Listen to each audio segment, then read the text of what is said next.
keep it mellow. I smoke and keep it mellow. I drink and keep it mellow. Every day I keep it mellow. What's going on, guys? So today I'm going to give you guys my entire review of my first year of medical school. Now I know a lot of classes are starting up really soon and there's going to be a lot of first year medical students. I thought it'd be a great time to tell you guys everything you need to know and everything you need to expect in your first year of medical school. I'm going to talk about the education, your social life, and basically if med school met up to my expectations. Alright, so classes. The way that my school structures our classes is we take one major science class at a time and then we have 3 other classes that are year round. So the 3 major classes that we took year round are clinical medicine, which is basically learning the physical exam aspect of medicine. And then we took patients, physicians, and society, which is basically how do doctors fit into society? How do they impact overall communities? And then our last class was foundations of biostatistics. That class was really important for your step 1 exam. There's a lot of data interpretation. So we took those 3 classes the whole entire year. And then we took 7 main science courses throughout the year, and we only took one of these courses at a time. So our very first class was molecular and cellular systems. Now this was kind of basically a warm-up as a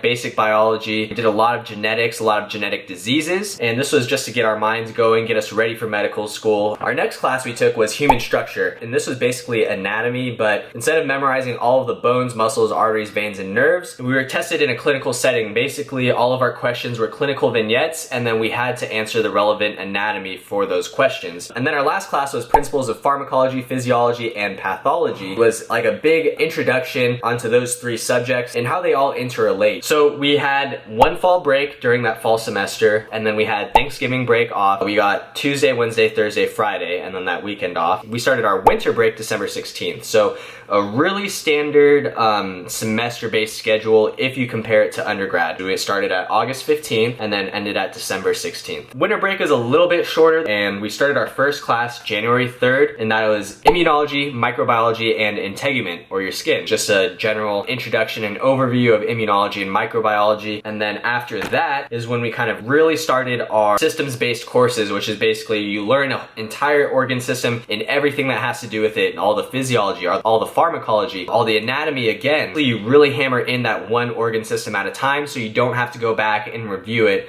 instead of taking like a long physiology class and learning the physiology of every single organ system. We do it all at once. The gastrointestinal and hepatobiliary class lasted 5 weeks, and in between that 5 weeks we had a traditional spring break, which is March 11th to the 19th, a 1-week break, and then we finished up that class, and then we started metabolism and nutrition, which was basically everything you need to know about how you digest food and the nutritional value of everything and how that plays with endocrinology too. And then our last class of the year was blood hematopoiesis and lymphatics. So we went over all of that system, all the disorders that could go wrong, how you treat certain things. Overall, we ended June 2nd. So that's a pretty extended spring semester because typically undergrad starts mid-January and finishes mid-May, where we started early January and ended early June. So the spring semester was a little bit long, still had, like I said, that 1-week spring break. Now, the way our classes work are you take that whole entire class and then you take your final exam for that class and then you take your next class. So you never have a period where you take 3 to 4 final exams.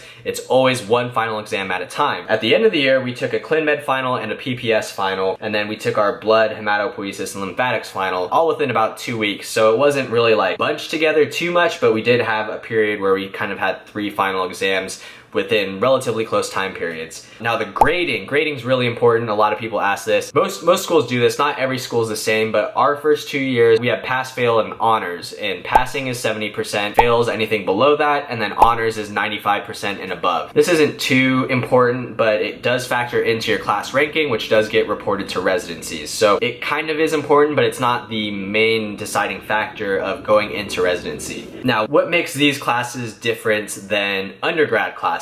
Well, the really cool thing about med school is during like the clinical medicine classes, we had standardized patients, which are real people who act as patients. If you've seen some of my other videos, you've seen me talk about certain scenarios that we had to deal with. Being in a clinical setting, you learn about these diseases and you also learn how to do an exam and how to feel for certain diseases. It's really cool that you get your hands-on experience and you get to apply the things you learned in real life. As far as big projects or presentations, you don't really have a ton of that. I mean, your final exams make up the majority of your grades. There isn't really any homework to do. It's mainly all tests, quizzes, final exams. We did have like 2 presentations throughout the year. They were super low key. Also, another really cool thing was we had guest speakers. So for every class that we were in, we had about 1 to 2 groups of guest speakers where there were patients who had genetic diseases, diabetes, depression, drug addiction. It just really helps relate things that you learn in your books to real life. Now for class requirements, if you see my other videos, my school doesn't require every single class to be attended. So that's really awesome because you can take a hold of your own entire study schedule. For the clinical, there are required classes and those classes aren't recorded, but for the classes that are not required to go to, everything else is recorded. Another different thing about med school is you have to dress up for the clinical classes, or anytime we have a guest speaker or patients,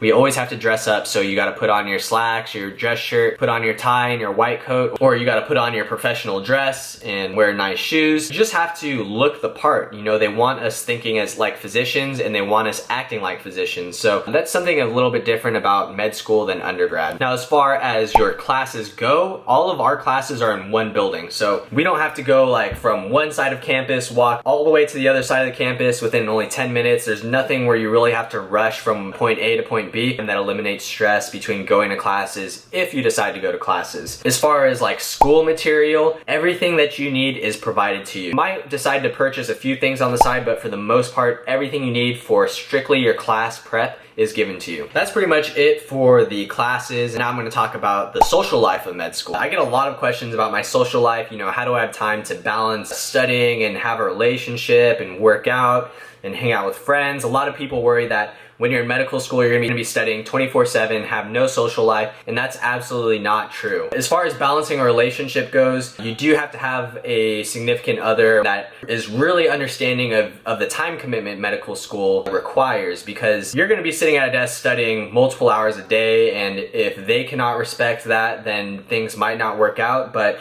as long as you have a partner who really understands the time commitment, then it's gonna be fine balancing a relationship. Madison, she has been supporting me throughout this entire year of med school, and she's been really good about understanding my time commitments, and whenever I have free time, I really try to spend it with her, and that way it just makes it a little bit easier to balance our relationship. And there's also some people worried about pets. We do have a dog. Her name is Penelope, and she probably doesn't get as much attention as she should, but we are able to take care of her. So you can take care of pets. You have to be aware that there might be extended periods of time that you might not be able to be with them. So as far as your other social life, let's say you don't have a girlfriend or you don't have a pet, but you want to be, you know, actively dating. You do have plenty of time to date. I knew a lot of people who went out every Thursday night for trivia night. I also know people who are currently dating in med school. You do have time. It is difficult, but as long as the other person can understand your time commitments, everything should go smoothly. And our med school actually even sets up social events. So we had, in the beginning of the year, we had a toga party, we had a Halloween party, we had a fall ball, and we also had a spring ball. So the med school does try to keep things social. They try to keep people interacting with each other. As far as working out, you have plenty of time to work out. Workout should only last 60 minutes to 90 minutes. So it's a great study break, a great way to get your mind off medicine and just blow off some steam. As far as jobs go, I don't really think you have time for a job. I did do a volunteer scholarship where I had to volunteer 60 hours a semester, and that was kind of a lot. So yes, I could have spent that time maybe doing a part-time job, but I probably will not be doing that again. And that's pretty much it. You do have time for a social life, but just try your best to balance studying and social life. Now is basically the time for my overall thoughts on the first year of medical school. So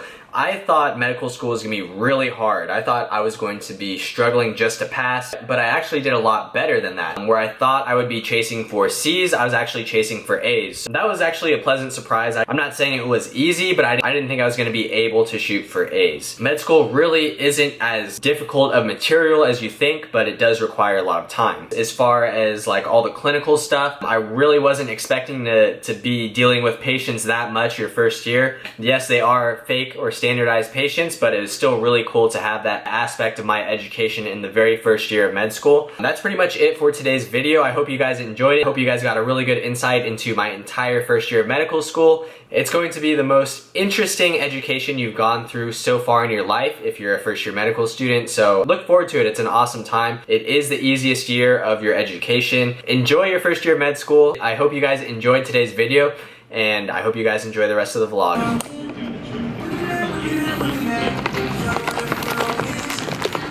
What's going on, guys? We just finished filming for BODBOT app. Basically what I was doing was like a fitness model for the app. It's a workout app that I will show you guys in the video. And here are some of the exercises.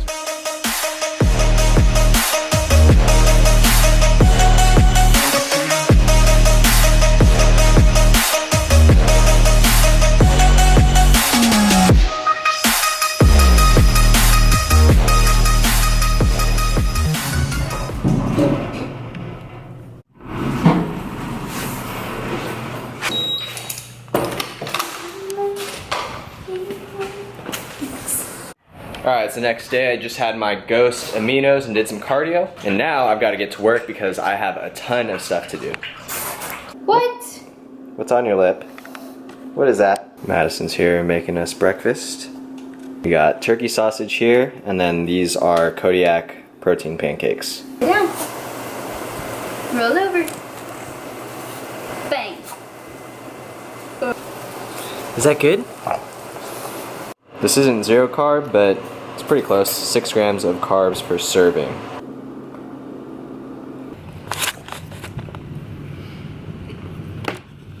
It's pretty good for being sugar-free. Alright, so here is why I haven't been vlogging recently. I had a few things to do. So I had ortho research, which I finished, and then they just added on about 30 more patients. So I have to get all that done by next week. And then I also had a shoot that I had to do for Ghost, and then I did some videos for BODBOT. So I finished both of those, and then I did 8 plans, workout and meal plans that I finished last week. And then I have 2 more plans that I need, or 3 more plans that I need to make and continue with the rest of that ortho research. So here are some of the additional patients we have. These are their classification of hip fractures. Both these are 2 types of different classifications, the side, all that stuff. But other than that, this is the last week I'll be making plans. So if you are interested in a workout or meal plan, go ahead and email me at this email right here, or message me on Instagram or Snapchat, and I'll put that right here. So I start school in about a week and a half. So once I start school, I won't be making plans anymore. So this is your last opportunity to get in on that. I'm basically just gonna keep doing research for now, and then we'll go hit the gym later.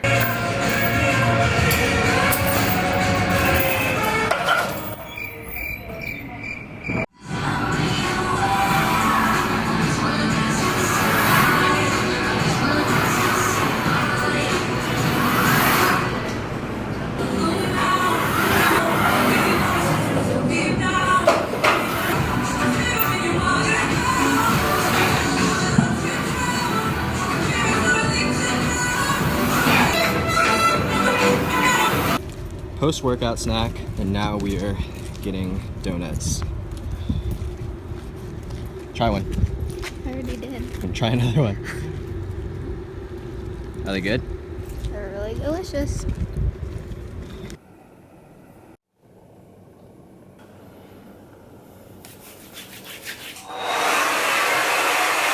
Alright, we're about to go out and get some drinks with friends, so I'll show you my outfit real quick. I got white Vans. These are shorts from Tilly's. And then this is a t-shirt. It's a super nice scoop neck t-shirt, rounded bottom with a pocket from Plain Tico. So I'll put their link in the description below. Check them out if you like just like plain, simple, clean fitting tees. And then a watch from Tokyo Bay. Can I turn it sideways? I'm gonna end the vlog here just because I don't really feel like going out and grabbing dinner and drinks with friends and vlogging. So comment down below what you guys want to see next time. Subscribe if you haven't, and thank you so much for watching.